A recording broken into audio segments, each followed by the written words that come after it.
Piece in the on the online newspaper. I guess you could call it a newspaper. It's called The Intercept.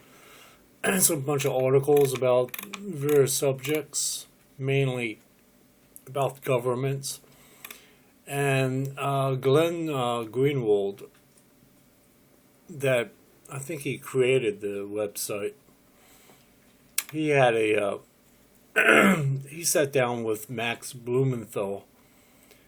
He's the author of a brand new book entitled The 51-Day War, Ruin and Resistance in Gaza. And they're talking about Operation Protective Edge. About a year ago, they had a war there between the Arab Palestinians and Israel. And we're talking about all the massive firepower that was brought down on the Gazans or the Arab Palestinians by the IDF. And I didn't read the whole thing, but I pretty much know what he's going to pretty much speak of. But anyway, I like Glenn Greenwald a lot, especially by taking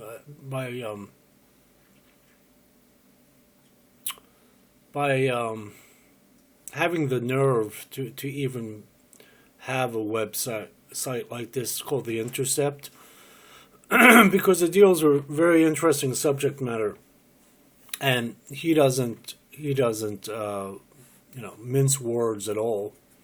But I know also his stance with Israel, and Glenn Greenwald, he's the one who broke the story on Edward Snowden, which is great, because I consider Edward Snowden a hero in my book, American hero. Aren't very many of those around, and actually he's probably the only American hero I know of in today's world in 2015. I think Edward Snowden's like the only American hero that's living right now. But anyway, I pretty much know where Glenn Greenwald stands with Israel. And for the most part, if you read a lot of his articles, he's very anti-Israel, which I have no idea why. I mean, I do understand why, but then in a way I don't. I mean, Glenn Greenwald's Jewish. I'm Jewish. So that's why I'm able to have a dog in the fight here. But he's going on and on about how Israel pretty much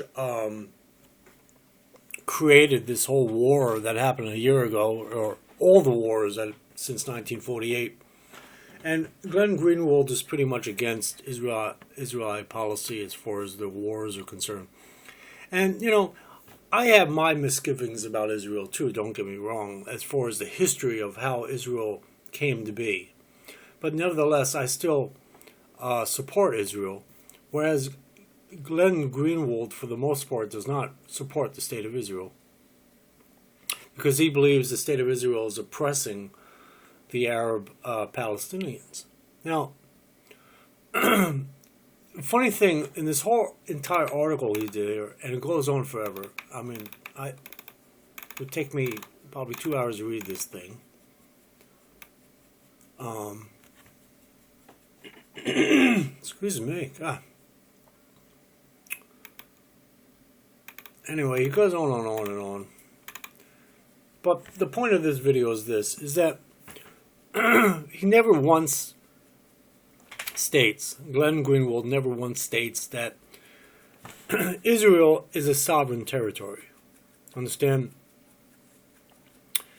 And it being a sovereign territory, it protects itself. It defends itself. And has every right to do so, not only legally, but morally. It'd be like someone that comes into your house with a gun and he wants to rape your wife and kill you in the process, you have a right to defend yourself because that's your land or that's your property. Well, it's the same thing with Israel.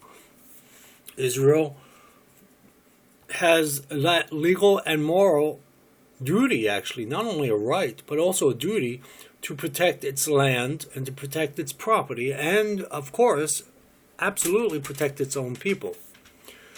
And it always surprises me when I read these articles by Glenn Greenwald when it comes to Israel. He never once ever says that the state of Israel is a sovereign territory. He misses the entire point. And these wars that have been going on with the Arab Palestinians since 1948, even since the riots and all the problems since the 1920s, have pretty much begun with the Arab Palestinians, especially since 1948. I mean, you had what 5 states that attacked the state of Israel? I think it was May 1st, 1948. It became a sovereign state or sovereign government, a sovereign land.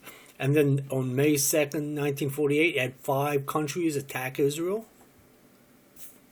I mean, what are the Israelite Jews are supposed to do? Just say, oh, okay, come right into the country. We surrender. You can have it. You fucking nuts? That's not how it works. And not only that, that's just against logic. That's against reasoning. And like I say, I have my misgivings as to why Israel is the way it is. But ultimately, I support Israel because I'm Jewish. And every Jew should, as far as I'm concerned. Ultimately, even if you support Israel 51% as opposed to 49%, you still give the thumbs up to Israel, which I do myself. Yeah, Glenn Greenwald does not. And people like himself, I think Norm Chomsky is the same way. Though he's not really Jewish. Well, he is. His father's Jewish. His mother's not. But whatever. But I'm not really religious, so I can't really speak to that. I guess he's Jewish. I don't know. But he speaks against the state of Israel.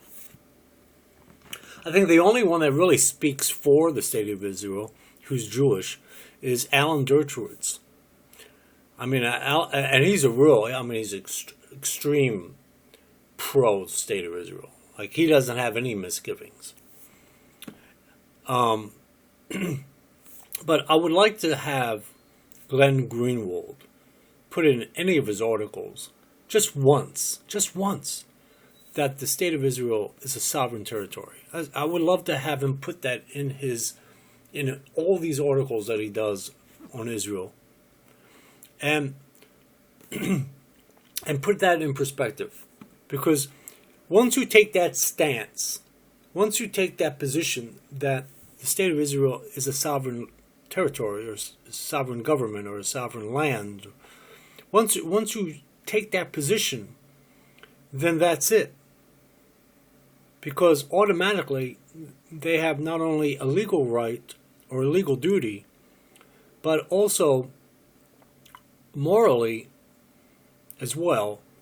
Automatically you protect your sovereign property, or you protect your sovereign land, or you just protect your land or your property. Just like I said before, someone comes into your house with a gun or something, I mean, you're gonna defend yourself.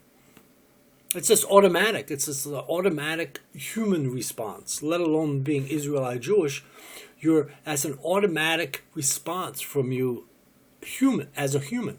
So when the Gazans, is the way he describes them, or the Arab Palestinians lob rockets into Israel time and time again, well, Israel is going to defend itself. It's an automatic response. And usually, actually, Israel is quite tolerant. I mean, it takes a whole bunch of missiles to be lobbed into Israel before Israel reacts. The problem is when Israel does react, holy shit. I mean, they're going to come out and they're going to fuck you up. I mean, Israel is going to come out, Israel won't have boxing gloves on fucking Israel is going to have fucking bare-fisted fucking hands, and they're going to beat the shit out of you with all arms possible. And then you have people like Glenn Greenwald talk about, oh, the terror, oh, how Israel's hurting everyone in the region and disparaging them and creating poverty in Gaza, in the West Bank, or in Lebanon, and all this misery is going on. It's all because of Israel. Well, no, it's not because of Israel. Israel, that's how they react. They're gonna teach you a lesson. They're gonna say, look, you're gonna lob some rockets into our country. We're gonna beat the shit out of you. Is what we're gonna do. We're gonna put a stop to that shit. And that's just an automatic response. Like I say, even take the Israelite Jew out of the picture as a human response. I mean, if Cuba, well, right now we're supposed to be good partners with Cuba now, right? But if Castro at one time decided to lob one rocket, let alone several rockets, but one rocket into Florida, and I tell you, holy shit, the fucking United States Department of Defense and the entire Pentagon would take out Cuba in about 2 days. Okay? So, what do you expect Israel to do? Israel just to say, oh, well, let them keep lobbing those rockets. Eventually it'll kill somebody. And, who cares? Kill a few hundred Israelite Jews in Israel. Who cares? Kill a few thousand. That's fine. No. Make it a million. It'll kill 1 million Jews in Israel. That'll be okay. Well, maybe just wipe out the entire Israel. It's crazy thinking. And, Glenn Greenwald should be ashamed of himself. Because he, like I said, I'm going to end this video in a moment, but not once does he say in any of his articles, he never once states the phrase, the state of Israel is sovereign territory. Not once. Never once does he ever state, the state of Israel is sovereign, or the state of Israel sovereign. Never states that, because he knows he's no stupid guy. He knows that the moment he does that, then all his arguments fall flat, because that's what a sovereign state does. That's what a sovereign country does. It defends itself. How does it defend itself? Through arms, through the defense. The ultimate power of any country is in its arms or in its war powers. That's the ultimate. Understand? You could talk, you could debate, you can compromise, do all kinds of deals, negotiations, treaties, all this other shit. But when you really come down to it, it's the big guns that really defend your country. Now, not that I'm really pro-war, which I am not. I don't like war. It's ugly, ugly business in the first place. But when you're defending your territory, or you're defending your sovereign land, you better have some big guns, because I'm sure the other side's going to have some guns too. And if your guns aren't bigger than the other person's, the other quote-unquote enemy's guns, your ass is going to lose. And that's what happens with Israel. Israel, okay, so the Arab Palestinians in Gaza lob these rockets into fucking Israel. But Israel has huge fucking guns, so to speak. And when they react, those fucking guns, those fucking missiles, blow up an entire fucking block. Understand? And that's the problem. That's not only a problem. Well, that's the issue that I take with the Palestinian Arabs, or the Gazans, if you want to call them, the people in the West Bank, or Lebanon, or whatever have you, or Syria, or whatever, even Iran, is that if you're going to pick on Israel, you better have some big fucking guns. Now, Iran has some big fucking guns. Maybe that's why Israel's sort of pussyfooting around there. But I think ultimately Israel could take Iran out. It'd be an extremely bloody war, and be tens of thousands of people die. And this is the reason why Israel has yet to attack Iran. But then again, Iran has not really attacked Israel yet with any kind of rockets. It's all rhetoric. So Israel just tolerates that shit. But eventually, push comes to shove, Israel will have to make a stand and make a move. Especially if this Iran arms deal is really a bullshit thing, and they're going to still fucking build their nuclear arms, and that could be an extreme threat against Israel if it actually materializes.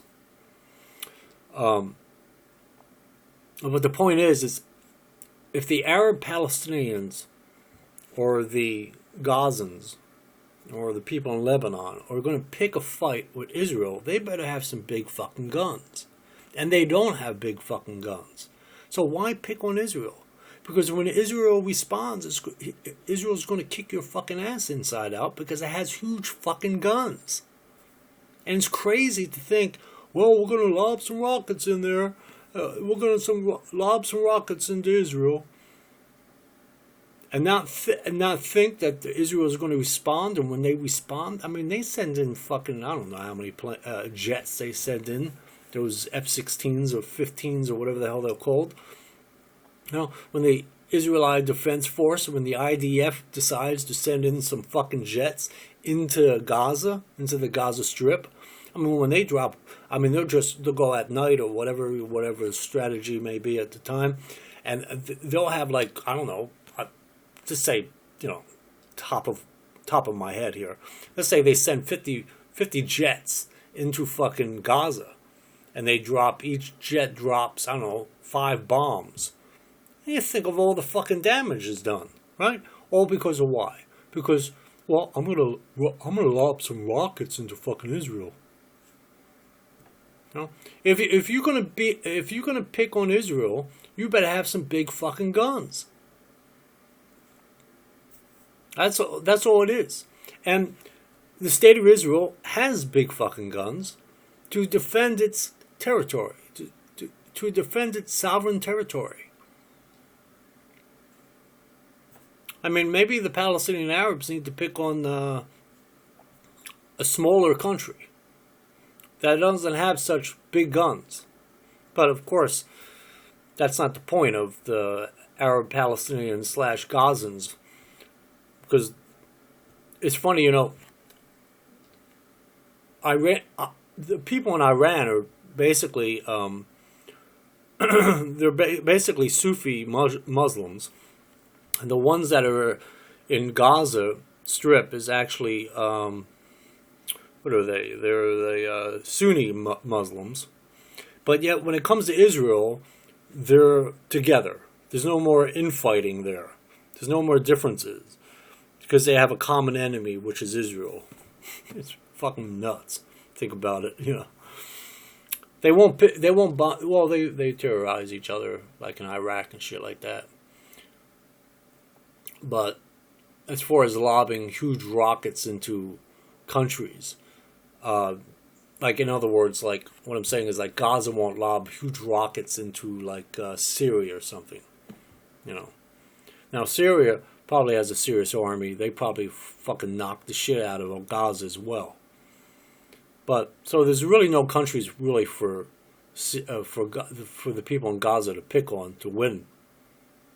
But they're like, well, we're gonna lob some rockets into Israel, man. We're gonna show them, man. We're gonna show them. Even if we could take out one Jew in fucking Israel, that'd be great.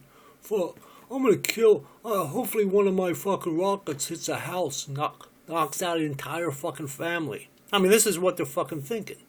To them, if they could take out like a mother and a father and 2 kids that are Jewish, it's well worth losing 2,000 Arab Palestinians in the Gaza when Israel does react. It's crazy shit, man. It's not even a question of war. It's a question of your mentality, your mindset. It's a question of the mindset. The Arab Palestinians, their mindset, that to them, if they take out 4 Jews, it's worth it to them to do that, and then lose 1,000 of their own people as long as they took out 4 Jews. That's fucking nuts. That's crazy as shit. You know, they're just not thinking. There's a lot of hate. You know, there's a lot of resentment, a lot of hate, a lot of anger, a lot of rage.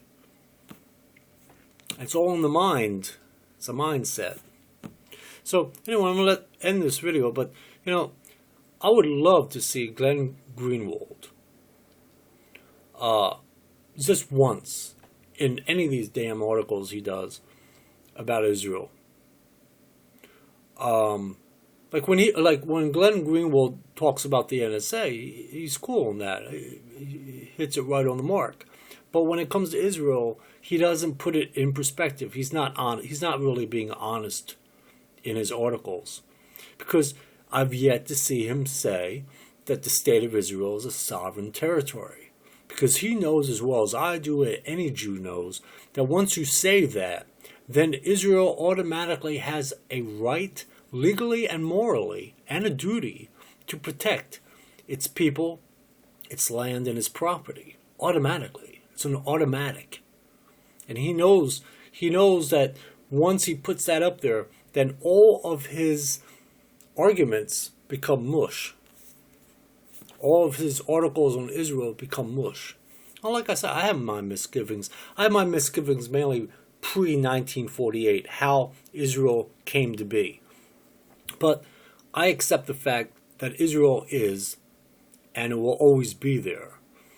And it's good in a way. It's good in a way, because at least Jews that are threatened around the world, they can seek some refuge to Israel. I've never been to Israel.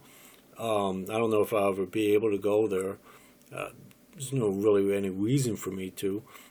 I could just show my papers. I mean, all I have to show is the rabbi and the ceremony when 8th day they clipped me, my circumcision, and I had a rabbi do that. I had my papers on that. I had my papers on my mom and my dad being. They had a Jewish wedding, and they had a rabbi, and so I mean I just show my papers, you know, and plus my genealogy. So not a real lot of it, but enough to show that I'm Jewish, and then I'd be accepted into Israel. And I would imagine that the American government, especially the federal government, would be thrilled to death if they would do that, because they would get rid of me finally. But there's no really reason for me to go to Israel. I mean, I wouldn't mind going there to, I said this in another video, I wouldn't mind going there and sit down with a Jewish family and learn about, especially a Jewish family that's been there since Abraham, you know, that has been able to trace their lineage all those years. That'd be an interesting experience, just to sit down, have some nice Jewish food, and talk about what's been going on for the last 5,000 years, handed down throughout the centuries.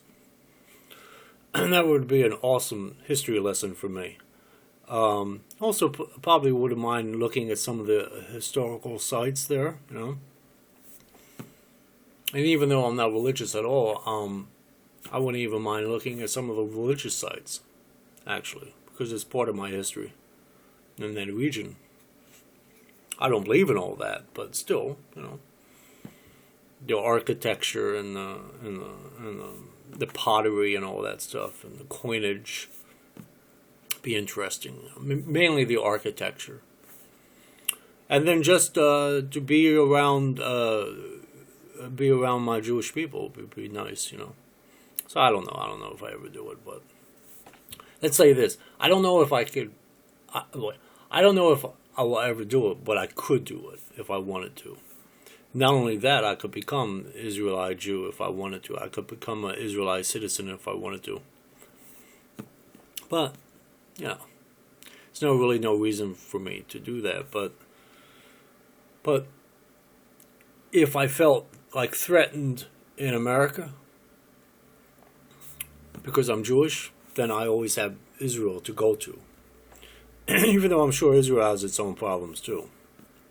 Externally, of course, but also even internally.